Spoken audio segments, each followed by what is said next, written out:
La balado-diffusion de cette semaine est une présentation de JN Auto, vente et financement. Voiture presque neuve, plus de 35 véhicules électriques à partir de 50 $ par semaine. Il y aura des postes en élection sur le conseil d'administration de l'AVEC très prochainement. La compagnie chinoise BYD pourra faire rouler ses voitures au Québec dans les prochains mois.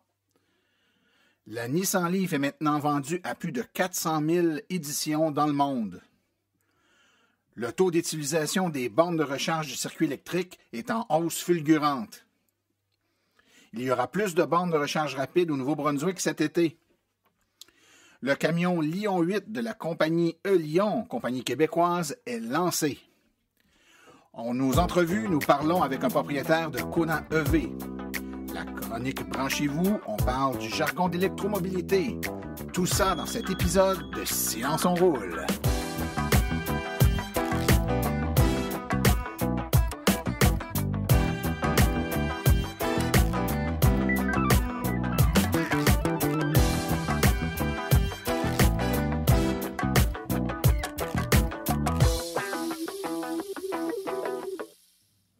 Bonjour tout le monde, mon nom est Martin Archambault. Je suis administrateur webmestre et porte-parole média de l'Association des véhicules électriques du Québec. C'est avec passion et plaisir que j'anime ce podcast dédié 100% aux voitures électriques.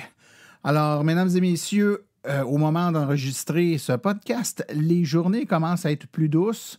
On a eu des épisodes de pluie, le temps se réchauffe, ça commence à sentir les sucres. Eh bien, j'espère que tout comme moi, vous n'êtes pas fâchés de voir les températures un peu plus chaudes, mais je dirais surtout avec un peu moins de neige, surtout les gens là, de toute la portion est de la province. Cette année, vous y avez goûté solidement, les gens de la région de Québec également et plus à l'est encore. Même à Montréal, où on a pas mal moins de neige que vous, quand même, cette année, il en est tombé solidement. Et puis, je dois vous dire que malgré que j'aime beaucoup les sports d'hiver, là, ça va être avec grand plaisir que je vais accueillir le soleil, les journées un peu plus chaudes et surtout l'esprit un peu plus joyeux qui vient avec l'arrivée là, de la lumière et puis la possibilité de rouler en voiture électrique en toute quiétude, sans mettre de chauffage, en ouvrant un petit brin les fenêtres, même par moment, pour profiter de la nature un peu. Écoutez, on a encore une fois cette semaine un épisode qui est passablement chargé. On a plusieurs choses, nouvelles chroniques également au menu. Et puis, on va parler du Hyundai Kona. Je sais qu'il y a plusieurs personnes là, depuis quelques semaines que le véhicule est disponible, le Kona EV. Beaucoup d'excellents commentaires. Les nouveaux propriétaires sont enchantés du véhicule. Les performances sont époustouflantes. Le véhicule livre la marchandise et répond aux attentes des consommateurs qui étaient nombreux à avoir mis leur nom sur des listes d'attente pour obtenir le véhicule et qui, en presque totalité, là, sont vraiment ravis. Donc, on va en parler un petit peu plus tard avec un nouveau propriétaire de ce véhicule-là. Je vous rappelle que notre balado-diffusion est disponible sur tous les grands médias de balado au Québec, que ce soit iTunes, Google Play, que ce soit sur Spotify, sur TuneIn et plusieurs autres. Donc, gênez-vous pas. C'est la meilleure façon, c'est de vous abonner sous forme de balado-diffusion. www.aveq.ca/silence pour accéder par le web à tous nos épisodes. Également, avoir la procédure pour vous inscrire et les recevoir automatiquement par abonnement, ce qui est gratuit d'une part et d'autre part la meilleure façon de nous suivre sur une base bimensuelle. Donc, sans plus tarder, on va aller tout de suite de l'avant avec les actualités dans le monde de l'électromobilité et puis on poursuivra avec notre entrevue là, sur le Hyundai Kona tout de suite après. Donc, on vous revient après cette courte pause.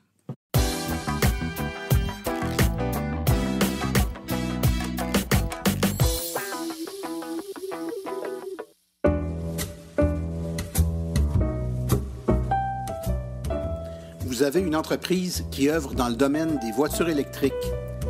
Vous aimeriez faire de la publicité là où l'auditoire est constitué à 100% d'adeptes de véhicules électriques? Écrivez-nous à info@aveq.ca afin d'avoir toutes les modalités de publicité, autant dans la balado-diffusion que sur notre site web et nos autres médiums.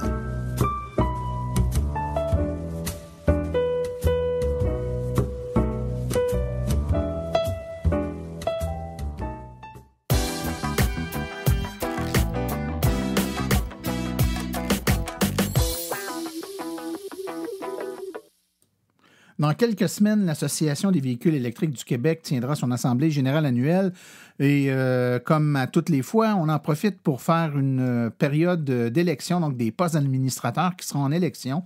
Et cette année, bien évidemment, il y aura des postes en élection, 2 postes en élection et un troisième qui a été laissé vacant par un départ en cours d'année. Donc, 3 postes pourront être comblés lors de cette Assemblée générale annuelle.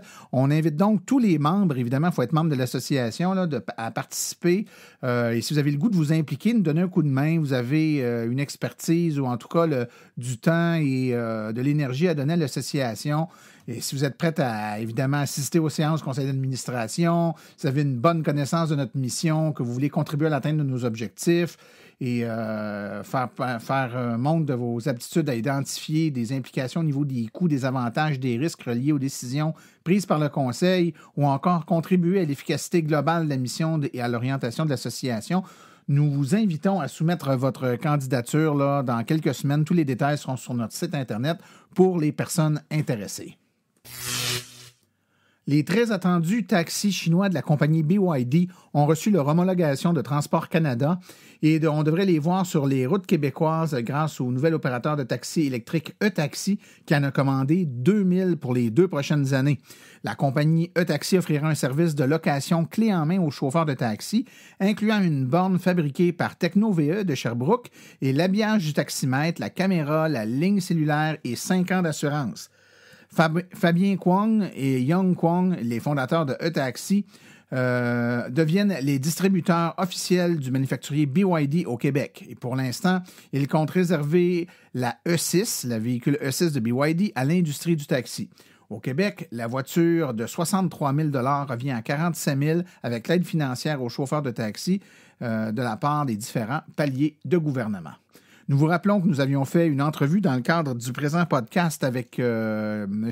Fabien Kwong il y a de cela quelques mois. Vous pouvez retrouver ça là, dans les archives de nos balados.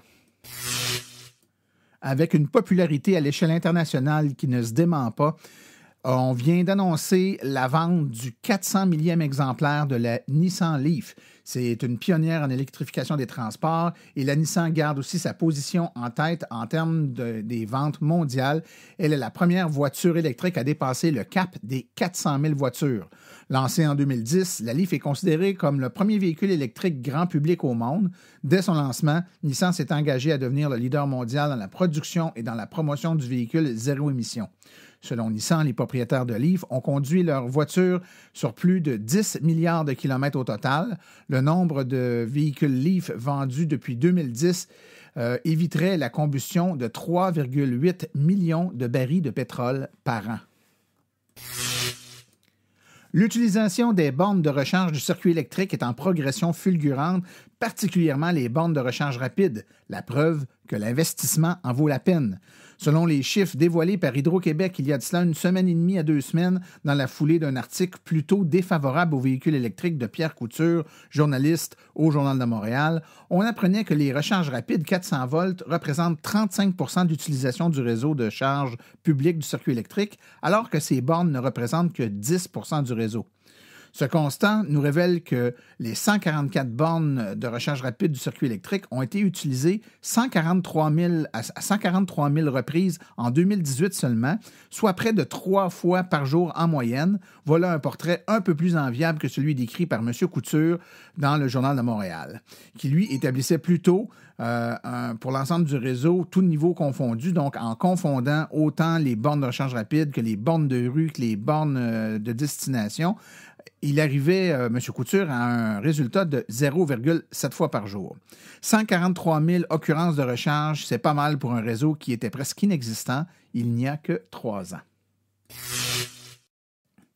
Nissan Canada a enfin dévoilé les prix de la nouvelle Leaf Plus. La Leaf Plus, qui est la nouvelle version de la Leaf à 62 kWh, ce qui lui donne une autonomie de plus de 360 km.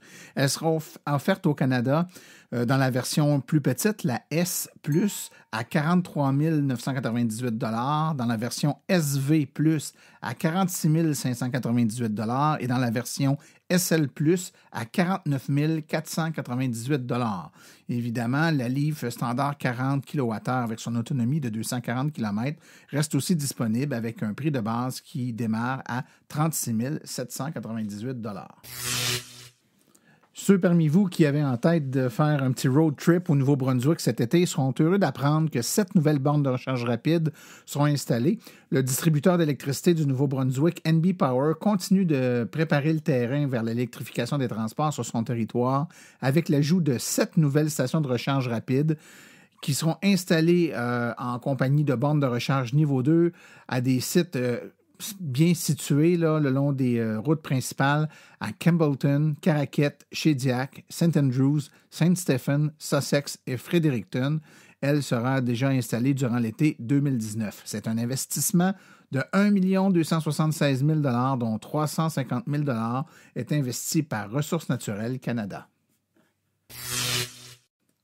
La compagnie électrique Lion a dévoilé son nouveau Lion 8, un premier camion 100% électrique de classe 8, conçu et fabriqué au Québec. Le premier exemplaire a été acheté par la Société des alcools du Québec. L'engin est splendide et silencieux, ses lignes sont profilées et son instrumentation est moderne et ergonomique. Sa construction est d'une solidité à toute épreuve et le Lion 8 a une bonne longueur d'avance sur ses concurrents qui ne sont qu'au stade de prototype.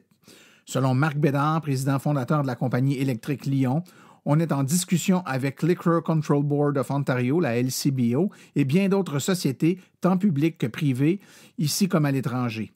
Certains sont même prêts à acheter jusqu'à 10, 15 ou même 20 de ces camions d'un coup. Le Lion 8 a une autonomie qui peut aller jusqu'à 400 km avec une batterie de 480 kWh et la capacité de se recharger sur des bornes de 100 kW. La compagnie vise le marché des camions urbains, mais on annonce déjà pour l'année prochaine le lancement de la version tracteur avec des batteries permutables. Le Lion 8 a une capacité de transport de 35 000 livres grâce à son moteur Sumo développé par Dana TM4, technologie développée par Hydro-Québec. La capacité atteindra les 75 000 livres d'ici la fin de l'année grâce à une nouvelle version plus puissante du moteur Sumo.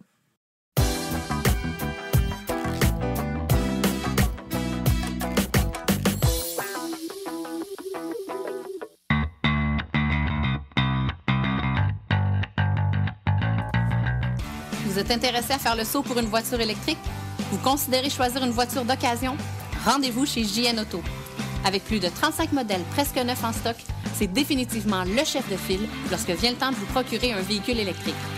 En plus des prix déjà très compétitifs, JN Auto offre un rabais exclusif aux membres hors de l'Association des véhicules électriques du Québec. Une réduction supplémentaire de 299 $ plus taxes sur le prix affiché au financement d'un véhicule entièrement électrique ou hybride rechargeable. Consultez notre liste de voitures au www.jnauto.com. Téléphonez-nous au 1-888-821-3084 ou rendez-vous directement en succursale au 317 route 116 à Richmond, en Estrie. JN Auto, choix, qualité et service après-vente irréprochable depuis 35 ans.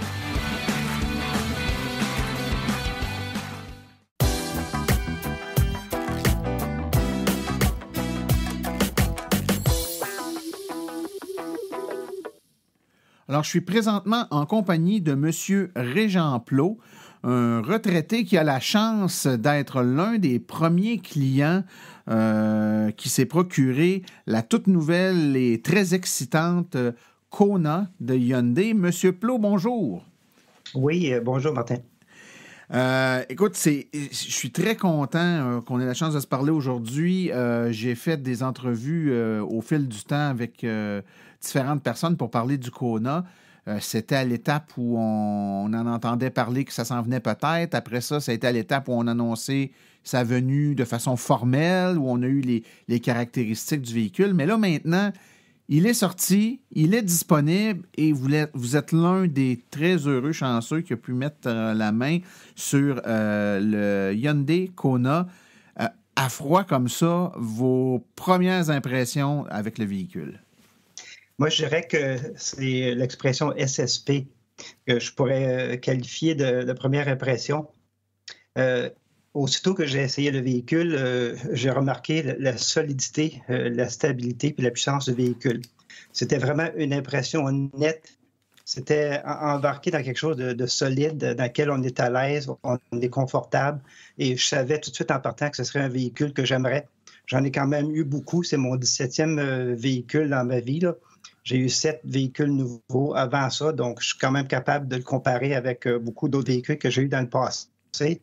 Et puis, je peux dire que celui-là, je l'aime, je l'ai aimé du premier instant où je suis parti avec de chez le concessionnaire. Ah, ben ça, c'est... Quand on s'achète une auto, peu importe le modèle, là, une voiture neuve, c'est tellement un investissement important. Ce feeling-là est tout à fait capital. C'est parce que s'il faut qu'on sorte du concessionnaire avec une auto puis on ne trippe pas dessus.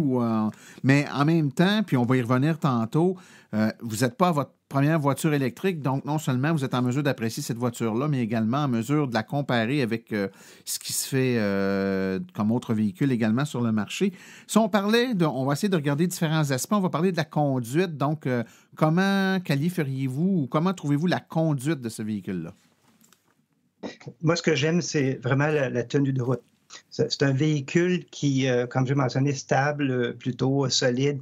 Comme quand on roule dans ce véhicule-là, on a l'impression un peu d'être dans un Cadillac, mais un Cadillac Sport, si je dirais. Le véhicule s'en va en ligne droite, ne dévie pas, même avec des vents latéraux de 50, 60, 70 km/h. Il va s'en aller comme une flèche en ligne droite. Ça m'a vraiment étonné parce que la journée où j'en ai pris possession, j'ai fait une vente d'accommodement avec l'acheteur de ma Leaf 2016, mon ancien véhicule. Et puis cet acheteur-là est venu de Montréal dans un véhicule électrique. Je ne le nommerai pas, mais en arrivant de Montréal pour venir vers Gatineau, cette personne m'a mentionné comment il avait été difficile pour lui de garder son véhicule sur la route, si on peut dire. Parce que les vents latéraux le poussaient toujours de côté, puis ça a été quasiment un combat pour lui de se rendre à destination. Donc, quand je suis parti avec mon véhicule, je m'attendais justement parce qu'il y avait encore beaucoup de vent à ce moment-là. Je me suis dit ça va être un peu la même chose, mais non, grosse surprise, rien. Les vents latéraux, le véhicule ne bougeait pas, était très, très stable.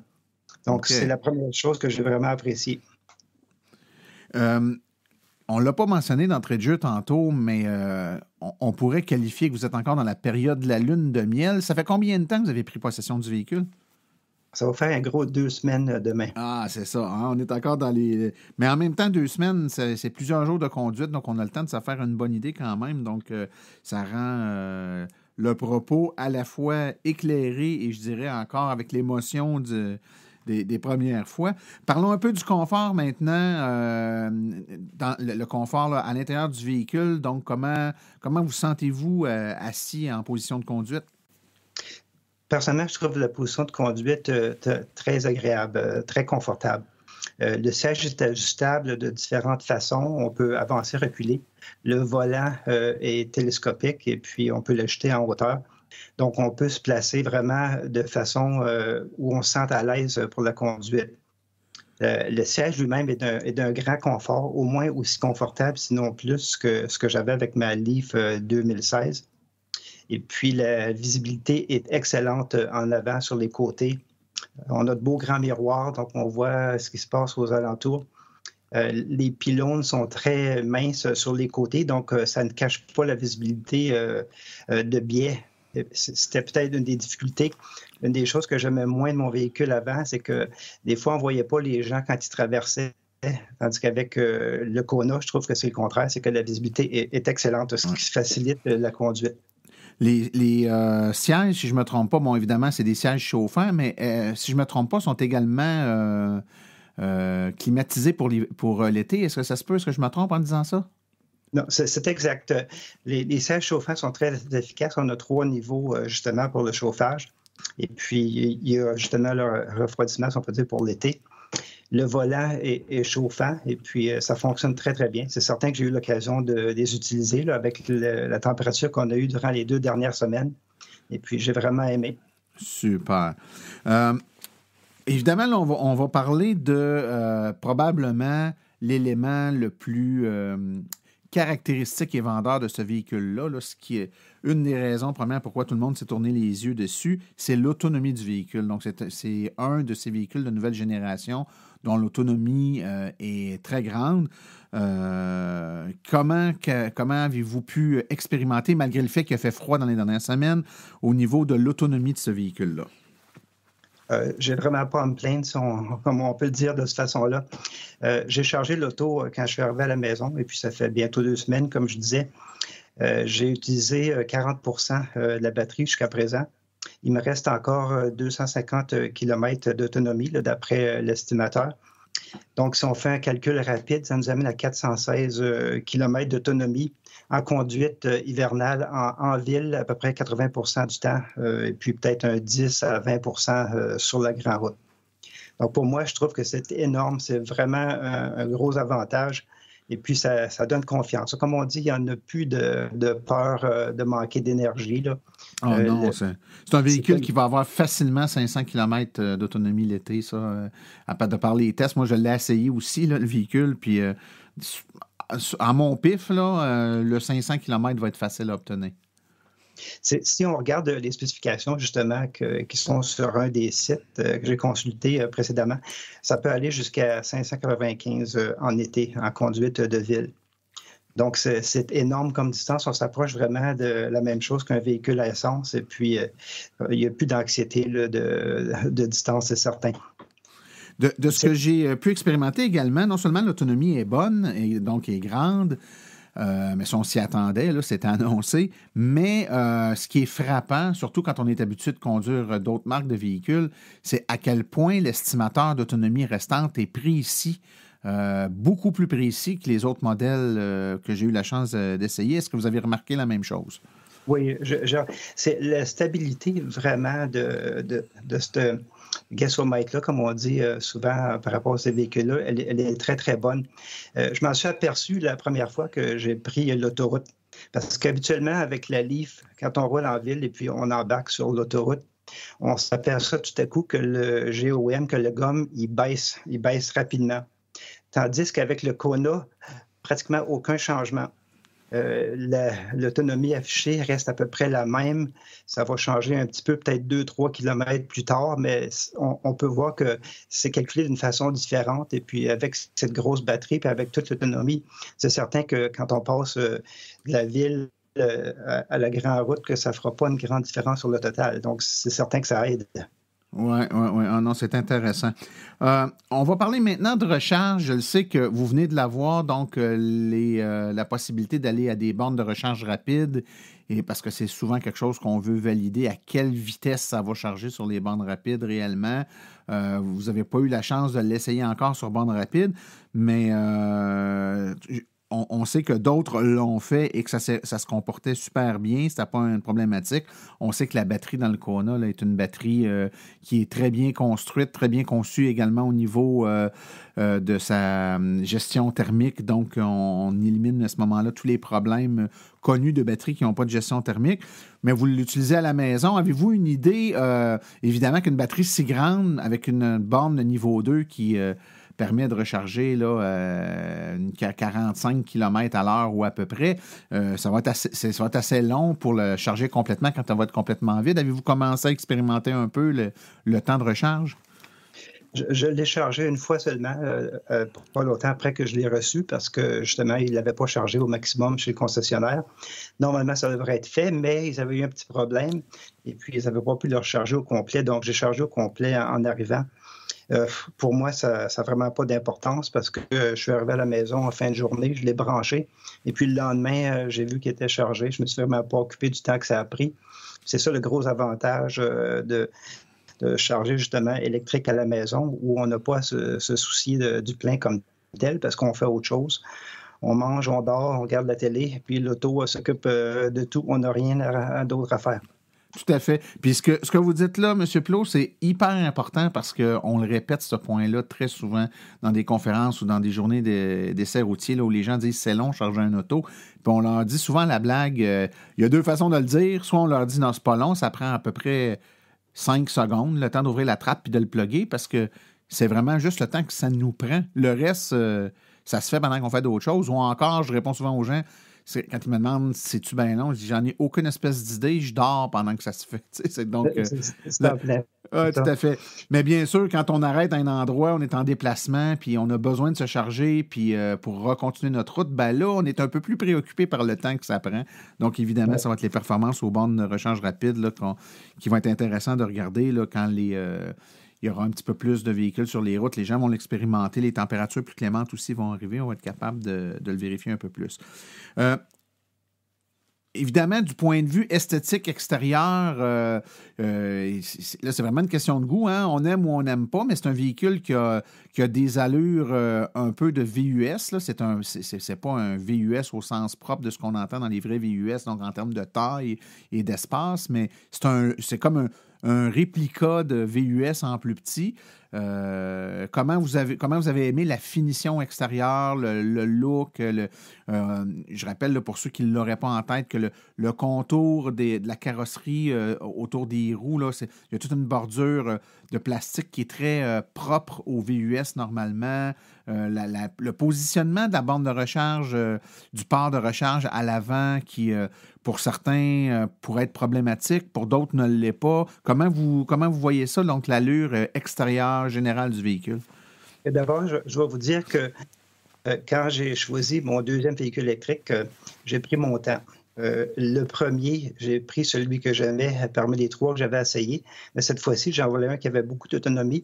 Mais j'ai aussi regardé de nombreux critères. Des critères, le véhicule lui-même, hauteur, largeur, longueur, les dimensions, le véhicule, comment il paraissait, les lumières arrière, ces choses-là. J'ai comparé le Kona avec le Niro qui s'en venait, avec le Bolt, avec le Tesla 3. Et puis, j'ai regardé tous les critères, que ce soit le prix, la distance parcourue, les dimensions, la disponibilité, quand c'était pour sortir, le confort attendu, le chargeur. Vous avez mentionné le CCS tout à l'heure. C'est une des raisons majeures pour laquelle j'ai choisi ce véhicule parce que c'est vraiment le standard de l'avenir, le CCS. Et puis, c'est ce qu'on installe pas mal partout maintenant aux États-Unis. On installe 10 CCS pour un CHAdeMO et puis je pense que c'est vraiment la direction. Mais j'ai pris ce véhicule-là justement parce que j'aimais le look. Quand on regarde le véhicule en arrière avec ses 3 niveaux de feu arrière de lumière, quand on regarde la façon dont il est construit, c'est un véhicule qui paraît bien, qui a une belle apparence.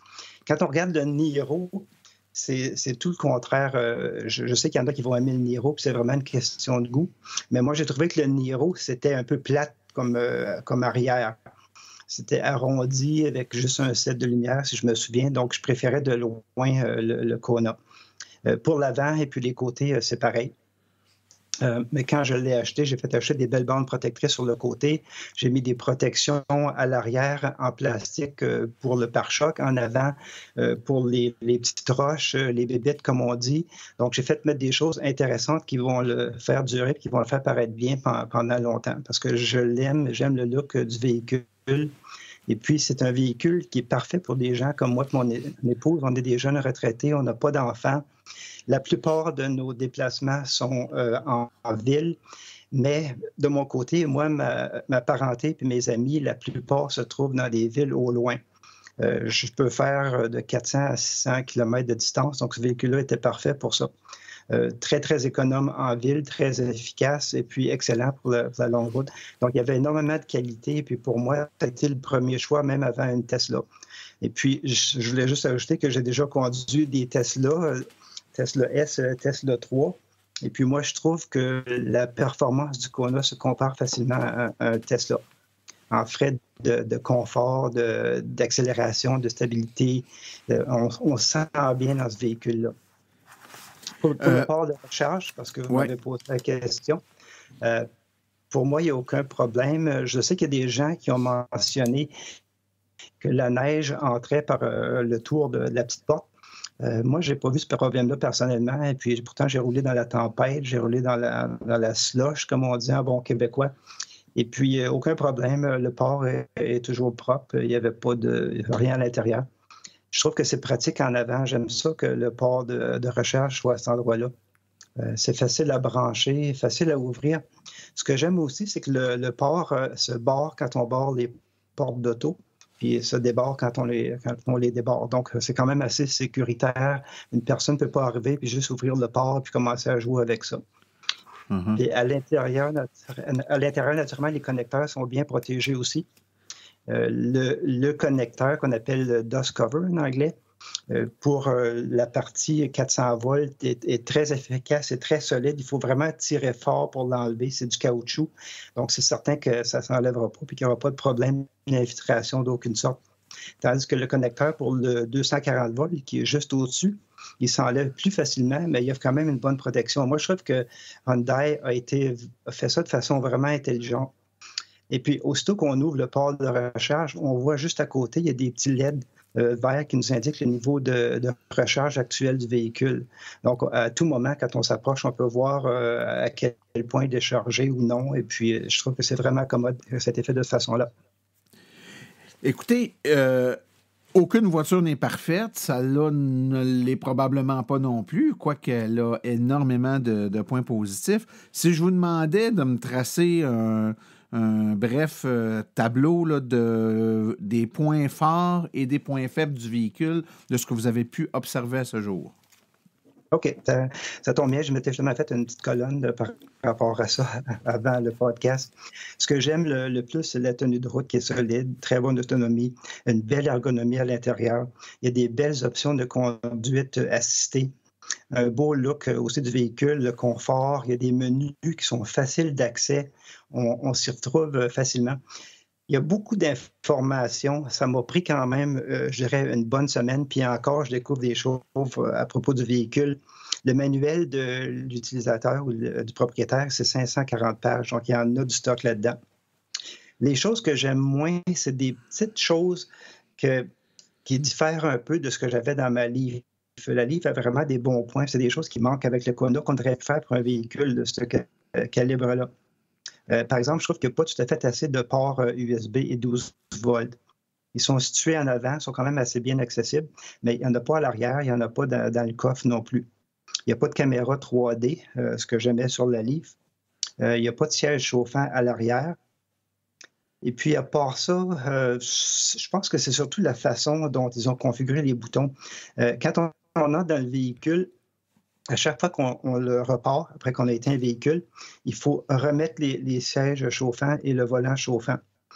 C'est pas quelque chose qui reste en mémoire. Il y a des choses qui vont rester, par exemple, comme le mode de conduite, que ce soit, comment on appelle ça, en mode normal, en mode sport ou bien en mode qui n'utilise pas beaucoup d'énergie, là. Donc, une fois qu'on le set, comme on dit en anglais, ben, à ce moment-là, ça reste. Mais pour les autres choses que j'ai mentionnées, il faut le refaire à chaque fois. Je trouve ça un petit peu tannant en hiver parce que c'est certain qu'on va toujours mettre les sièges chauffants et puis le volant chauffant, en tout cas la plupart du temps quand il fait froid. Puis j'aurais aimé qu'ils fassent les choses différemment. Je ne pense pas qu'on peut le changer. C'est peut-être juste que je n'ai pas assez exploré toutes les options du véhicule, mais en tout cas, on va voir avec le temps. Là. Excellent. En terminant, si on fait une brève comparaison, vous avez dit tout à l'heure que vous aviez eu une Leaf, c'était de première génération, je crois, c'est en 2017, c'est ça? C'est en 2016. 2016, d'accord. SL, donc c'est le modèle 30 kWh. OK. Donc, évidemment, on ne peut pas comparer les batteries. Là. C'est celle que vous avez là, le double de batterie de ce que vous aviez dans l'autre. Mais pour le reste, si on compare les deux véhicules, si on fait le jeu de la comparaison, qu'est-ce que ça donne? Bien, de mon côté, c'est certain que je ne retournerai pas en arrière. Je trouve que, je trouve que le Kona, c'est comme on dirait, c'est une coche de plus que la Leaf, au moins de cette génération-là, de 2016. Avec la Leaf 2017-18, deuxième génération, disons que la différence va peut-être être moindre, mais je pense que le Kona est supérieur. L'autonomie du véhicule, c'est certain que c'est un gros plus. L'efficacité aussi qui permet d'amener cette autonomie-là, c'est bon. Moi, j'ai le modèle Ultimate aussi, donc il y a plusieurs choses intéressantes. Les essuie-glaces automatiques, par exemple, le désembuement automatique du véhicule, toutes les assistantes à conduite. Il y a le cruise adaptatif, si on peut dire, qui permet de suivre un autre véhicule et puis il va ajuster sa vitesse. C'est des choses qui sont vraiment intéressantes et que j'apprécie que je n'avais pas avant sur l'ancienne Leaf. Par contre, ce que vous venez de dire là est présent sur les livres modèles 2018-2019, Ouais, donc la ouais, conduite c'est ça. assistée, le cruise adaptatif. Pour ça, je dirais que la différence serait moindre avec Oui, c'est ça. Ben, ça nous fait un très beau tour d'horizon. Alors, pour les auditeurs qui veulent en savoir plus sur le Kona, eh bien, je vais mettre là, dans les références du podcast des hyperliens qui vont pointer vers plusieurs références sur le domaine, que ce soit tous les articles ou les mentions sur notre site web ou encore certains sites Facebook qui sont dédiés où il y a beaucoup là, une communauté de propriétaires ou d'enthousiastes autour du Kona qui pourront sûrement vous donner une foule d'informations également. Dernier point, pour ceux qui se posent la question, parce que ça revient tout le temps, puis je m'en voudrais de clore le tout sans le dire, sans le mentionner. Quand on se procure, au moment où on se parle, un Kona, bon, il y a différentes déclinaisons. Là. Vous m'avez dit que vous aviez l'Ultimate, là, c'est le gros modèle, mais entre le petit et le gros modèle, on s'attend à payer à quoi avant les subventions en termes de prix? C'est 45 000 au lieu de 52. OK, 45 000. Donc, donc 45 000, ça, c'est le petit modèle, c'est ça? Oui, c'est ça. Le modèle Preferred qui s'appelle. Oh, OK. Et le gros modèle, c'est 52. C'est ça. Ça va aller jusqu'à 54 avec les frais d'administration et puis des petites choses qui nous ajoutent là, comme ça. Mais ensuite, on ajoute naturellement les taxes moins la subvention, ce qui revient autour de 50 000 pour l'Ultimate, puis probablement 42, 43 pour le Preferred. Et c'est en plein, ça. Donc, je vous remercie beaucoup pour votre disponibilité, M. Plot, et puis on va vous laisser rouler avec. On se reparlera peut-être plus tard cet été quand vous aurez fait l'expérimentation de bornes rapides puis de longs voyages, puis on verra là, à quel point ce véhicule-là remplit toutes ses promesses, ce qu'il fait super bien à venir jusqu'à date. Merci beaucoup. Je vous remercie beaucoup. Merci, ça me fait plaisir. Bye.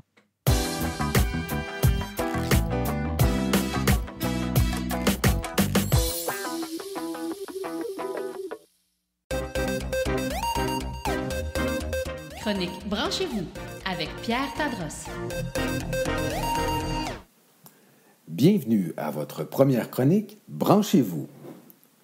Bonjour, je m'appelle Pierre Tadros et je possède une Volt 2019 depuis le 22 décembre dernier. Comme nouvel électromobiliste, j'ai découvert un univers propre à cette réalité. Première chose que l'on constate lorsqu'on arrive dans ce monde, il y a un vocabulaire à apprivoiser. Pour cette première chronique, les habitués vont se rappeler leur début comme électromobilistes. Pour les nouveaux, ainsi que pour ceux et celles qui vont bientôt franchir le pas, je vous propose quelques notions de base. Première chose, les abréviations pour désigner les types de véhicules.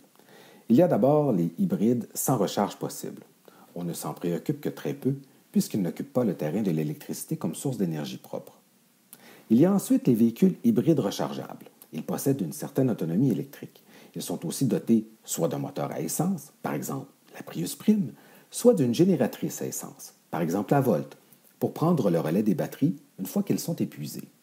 En français, on les désigne par l'abréviation VHR, pour véhicule hybride rechargeable, ou en anglais par PHEV, pour Plug-in Hybrid Electric Vehicle. On pourra aussi remarquer l'abréviation ICE, pour désigner la partie essence du moteur. Cela veut dire Internal Combustion Engines. C'est aussi le nom que l'on peut donner généralement aux véhicules traditionnels fonctionnant seulement à l'essence ou au diesel. Enfin, nous retrouvons les véhicules entièrement électriques, comme la nouvelle Kona ou les célèbres Tesla. Elles sont identifiées en français par l'acronyme VE ou VEE pour véhicules entièrement électriques. En anglais, on retrouve le fameux EV à la fin de plusieurs noms de voitures pour signaler Electric Vehicle. Pour ces derniers, on peut aussi voir les lettres BEV, en anglais BEV, pour Battery Electric Vehicle. Maintenant que l'on sait identifier nos voitures, il faut savoir les brancher. On constate alors 3 types de bornes, les L1, L2 et L3, ou niveau 1, 2 et 3. Alors, une L1, c'est la borne qui est fournie avec le véhicule. C'est elle que l'on peut brancher sur une prise électrique conforme de 120 volts. Le temps de recharge est long et cette borne est donc principalement faite pour la nuit. Passons maintenant à la L2. Il s'agit d'une borne de 240 volts que l'on peut faire installer à la maison avec une aide gouvernementale pouvant atteindre 600 $ en comptant l'achat et l'installation. C'est aussi le type de borne actuellement le plus répandu dans les espaces de recharge publics. Les temps de recharge sont grandement réduits. Enfin, on retrouve les L3 au niveau 3 qui sont de 400 volts et que l'on nomme aussi les bornes rapides ou BRCC pour bornes de recharge à courant continu. Ces dernières sont, sauf pour de rares exceptions comme le Outlander, exclusives aux véhicules entièrement électriques. Comme elles sont puissantes, la voiture arrête la charge lorsqu'elle atteint 80% des batteries. Le reste doit se faire sur une borne de type L2. Tout comme les temps de recharge, les coûts sont variables selon les véhicules et les bornes. Certaines sont même gratuites. Nous y reviendrons. À noter aussi qu'il y a un réseau spécifique pour les Tesla. Attention, vous ne pouvez être stationné dans un endroit réservé aux charges de voitures sans être branché. Tout comme pour les prix, j'y reviendrai dans la prochaine chronique. Maintenant, fébrile à l'idée de faire une première recharge au centre d'achat avec votre nouvelle carte du circuit électrique, car oui, ça prend une application ou une carte, vous constatez qu'une voiture à essence occupe justement l'espace réservé à la charge de véhicules électriques. On appelle cela un vacheur de borne. Il y a même un groupe Facebook pour dénoncer ces situations. Cherchez les vacheurs sur Facebook, vous trouverez facilement. Finalement, une fois bien chargé, vous prenez la route. Maintenant, c'est l'hiver et vous constatez que l'autonomie est entre 30 et 50 % plus basse que celle annoncée par le manufacturier ou votre vendeur. Ne vous inquiétez pas, c'est tout à fait normal. Pneus d'hiver, batterie moins performante au froid et chauffage de l'habitacle grugent beaucoup d'énergie. C'est pourquoi certains électromobilistes décident de maximiser leur autonomie en roulant en mode igloo. Alors, rouler en mode igloo, ça veut dire couper au maximum tout chauffage à l'intérieur de l'habitacle et rouler à vitesse réduite. Votre voiture devient alors un véritable igloo dans lequel il est fortement conseillé de s'habiller chaudement. Personnellement, au prix de ma voiture, je veux du confort et je ne suis donc vraiment pas un fan de cette approche. Cela dit, il existe quelques trucs faciles et efficaces pour réduire la perte d'autonomie l'hiver. Fouillez un peu, vous trouverez de bonnes capsules vidéo et de très bons textes sur le sujet. D'autres mots viendront enrichir votre vocabulaire. On peut simplement penser au nom des différents circuits, comme ChargePoint, le circuit électrique, les bornes flow, ou encore aux applications pratiques comme ChargeHub. D'ailleurs, sur ChargeHub, vous pourrez trouver des propriétaires de véhicules électriques qui acceptent de partager, à l'occasion, leurs bornes avec d'autres propriétaires, le temps d'une visite dans les environs, par exemple. C'est une véritable communauté à découvrir. Nous pourrons en reparler. D'ici là, je vous souhaite beaucoup de plaisir à explorer les multiples facettes et possibilités de votre VEE ou VHR sans nécessairement en faire un igloo et en évitant d'être un vacheur sur une borne L2 d'un des réseaux publics comme le circuit électrique, Flow ou ChargePoint. À bientôt!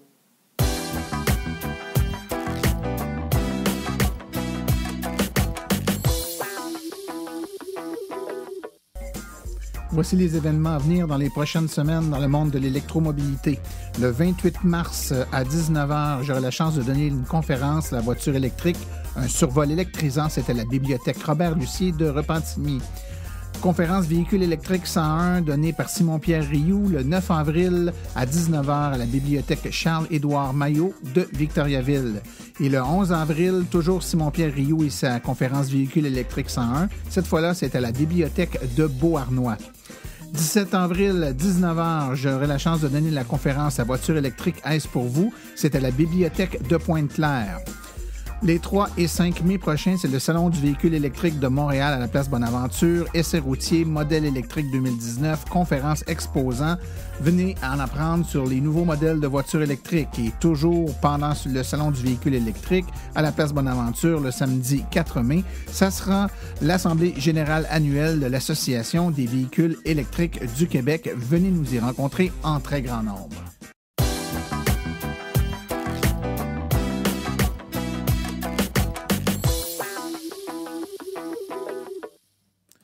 Ceci conclut la présente balado-diffusion. L'AVEQ remercie tous les collaborateurs, particulièrement Régent Plot et Pierre Tadros pour leur participation aujourd'hui. La reproduction ou la diffusion de l'émission est permise, mais l'AVEQ apprécierait en être avisé. Pour toute question concernant l'émission, vous pouvez écrire à martin@aveq.ca. Pour les questions générales regardant l'électromobilité ou l'association, veuillez plutôt écrire à info@aveq.ca. Pour vous renseigner et avoir accès à toute la documentation de l'AVEQ, visitez notre site web au www.aveq.ca. Je vous rappelle que sur notre site web, afin de vous faciliter la tâche, vous avez accès aux archives de nos balados ainsi qu'à des hyperliens vers les sites web mentionnés aujourd'hui, le tout directement au www.aveq.ca/silence. Mon nom est Martin Archambault et d'ici le prochain balado, j'espère que vous attraperez la piqûre et direz vous aussi, silence, on roule.